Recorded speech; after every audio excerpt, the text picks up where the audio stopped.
আসসালামু আলাইকুম, কেমন আছেন? আশা করি ভালো আছেন। আমরা আল্লাহর মধ্যে ভালো আছি। তো এই যে নাতিকে নিয়ে বাড়ি যাচ্ছি, বৌমাকে নিয়ে। আমরা এই যে একসাথে, আমি আমার শাশুড়ি মার ছেলে একসাথে যাচ্ছি বাড়িতে। এই যে যাওয়ার পথে সবাই দোয়া ভাবলাম করবেন যে আমরা ব্লগটা শুরু করি। হ্যাঁ, তো ছেলেকে হচ্ছে ডক্টরের কাছেই নিয়ে যাবো, এই জন্যই মূলত যাচ্ছি। তো আমরা এখান থেকে গিয়েই হচ্ছে সরাসরি ডক্টরের কাছে যাবো না আম্মু? হ্যাঁ, আমরা এখন বাসায় যাই, একটু কাপড় চোপড় নামাতে আবার। হ্যাঁ, আমি কিন্তু বাসায় চলে গেছিলাম, কাল রাত্রে আইছি। তো এই যে রাস্তায় আসি, যাচ্ছি।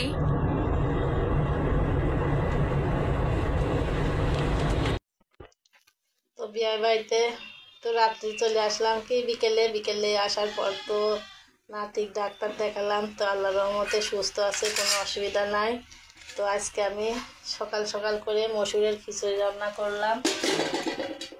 অনেকদিন মসুরের খিচুড়ি খাওয়া হয় না। মসুরের খিচুড়ি রান্না করলাম, আর এই যে ঝাল ভর্তা।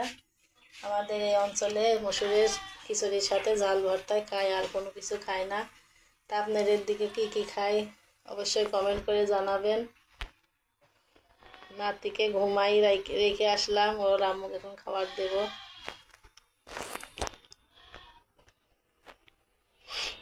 ডাল ভর্তা ঠিক আছে, বাদাম ভর্তা খাই। আমার বিয়েনটা আবার বাদাম ভর্তা খাই। তা আমাদের বাদাম নাই, বাদাম ভর্তাও খাই না আমরা। থাকলে খাই, না থাকলে না খাই। তো ভাতটা খুলে নিই।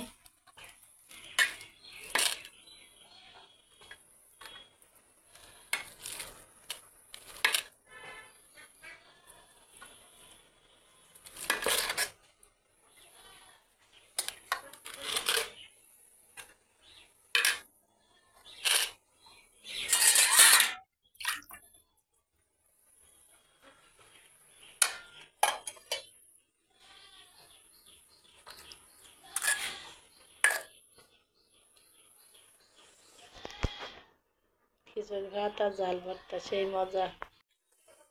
শুধু খিচুড়ি কিন্তু হয়নি, হয়েছে রুটি। রুটির সঙ্গে আম দিয়ে রুটি খাবে আমার ছেলে।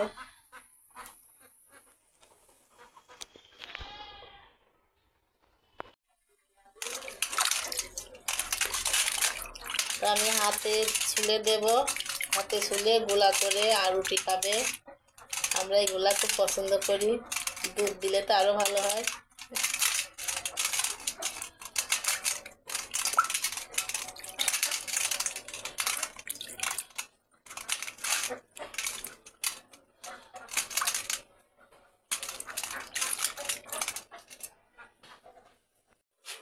নাতি সকালে এই যে তেনাতুলি ধুয়ে দই দিচ্ছি শুকানোর জন্য, কারণ রোদ নাই, মেঘলা মেঘলা তো তাড়াতাড়ি একটু দরকার।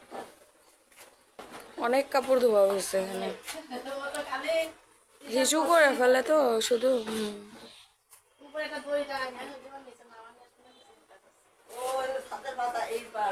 পাতলা গুলা শুকাই যাবে, মোটা গুলাই শুকাবে কিনা সন্দেহ। হ্যাঁ, ধোয়া কালকে কতগুলো আনা হলো না, ওগুলো হয়ে আছে। পাউরুটি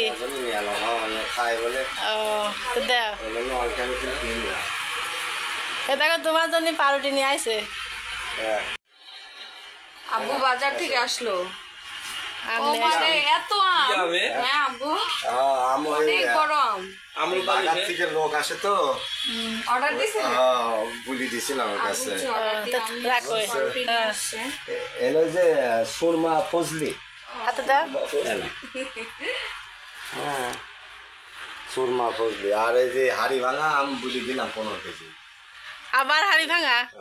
অত আম খাবি গেছর বিয়া কাছে লাগে। 3-4 দিন পর আর লেলো। ভালোই খাওয়া হইলাম। আম খালি কি।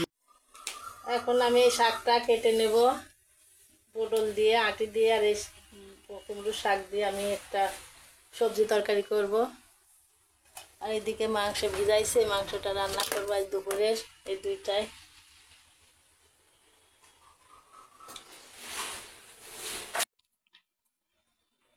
তো এটা শাকটা কাটা হয়ে গেছে, এখন আটি আটি করে দেবো। আর পটল পটল করে দেন, পটলটা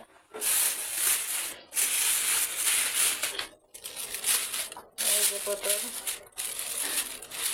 এখন কেটে নেবো আমি তুলে।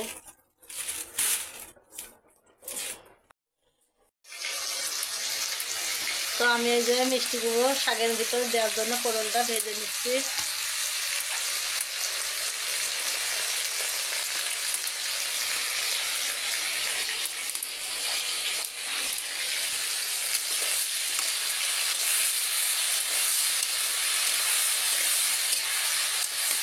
পটল দিলে কি হয়, তরকারিটা নরম নরম হয়। মিষ্টি কুমড়ো শাক তো একদম খেরখেরি জিনিস, তো তেলে আর পটলে একটু স্বাদ আছে, তেল বেশি দিতে হয়।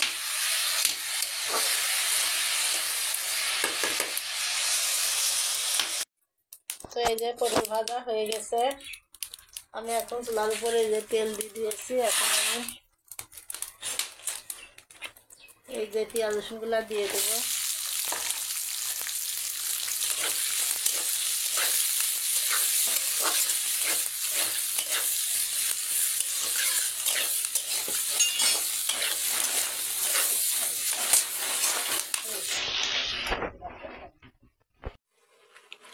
তো এই যে গোশ ভিজাই নিলাম, কেটে নিলাম। এদিকে আমি ধুয়ে পরিষ্কার করে তুলে নিচ্ছি।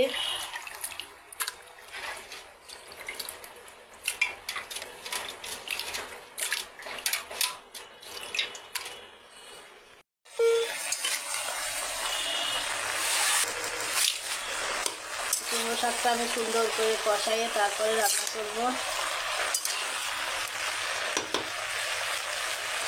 এই শাক আমরা 5 ফোড়ন তেলের উপর দিয়ে রান্না করে খেলে খুব সুন্দর লাগে।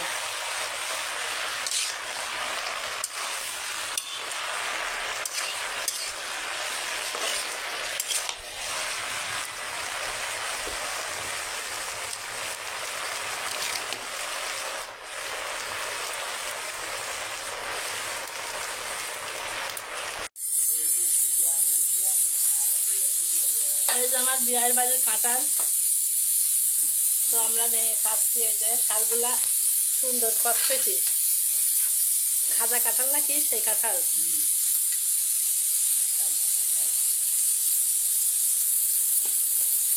কাঁঠালগুলো যদি আগের দিক পাইতে তো ফাইনাল তো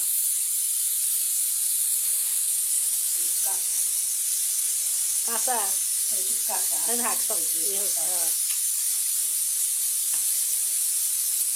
তো সাকিব একদিন দিলা খাই নাকি দেখি।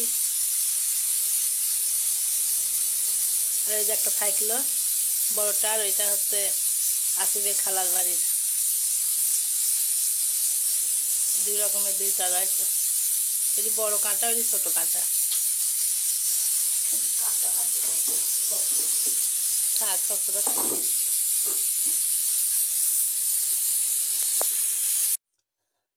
তো আমার বিয়েন 2টা শাড়ি আর 2টা ওড়না দিছে আমাদের বাসার, যে একটু কাজে সাহায্য করে চাষির দেওয়ার জন্য। তো সেই 2টা শাড়ি আমি এখন দিয়ে দেব। এই যে একটা আর একটা, এই 2টা শাড়ি দিয়েছে 2-3 দিন আগে, কিন্তু আমি সময় পাচ্ছি না দেওয়ার মতন, সুযোগই পাচ্ছি না। তো এখন চাষি চলে যাচ্ছে, তো ভাবছি দিয়ে দিই। একটা ওড়নাই একটা ওড়নাগুলা খুব বড় বড়। তো তানজিলার দাদি, আমরা মা বলে ডাকতাম, তো মার জিনিসপাতি খুব যত্ন সহকারে রাখতো। তো নতুন হোক আর যাই হোক খুব সুন্দর থাকে, মানুষের সেই সব জিনিসই তার ধরাই আছে। ও চাষি আসেন,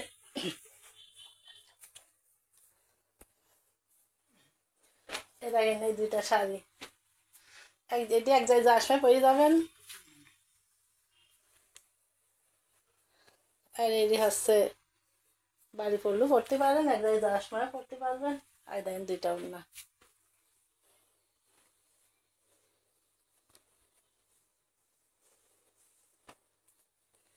দোয়া করেন মার জন্যে। হ্যাঁ, মার জন্য তো দোয়া করবো। হ্যাঁ। ভালোই ছিল মানুষটা। হ্যাঁ আসলে ভালো কথা ছিল। বলে এমনিতে গেল। তারপর কয় মাস পর মানে বেড়া গেল 1 মাস আগে মনে হয়, হ্যাঁ 1-1.5 মাস আগে আমার কিন্তু গেল। কি ব্যাগ দেখি ওই দিন এনে থাকে ব্যাগ দিচ্ছে ব্যাগটা দোকানে তো লাগে দেওয়া।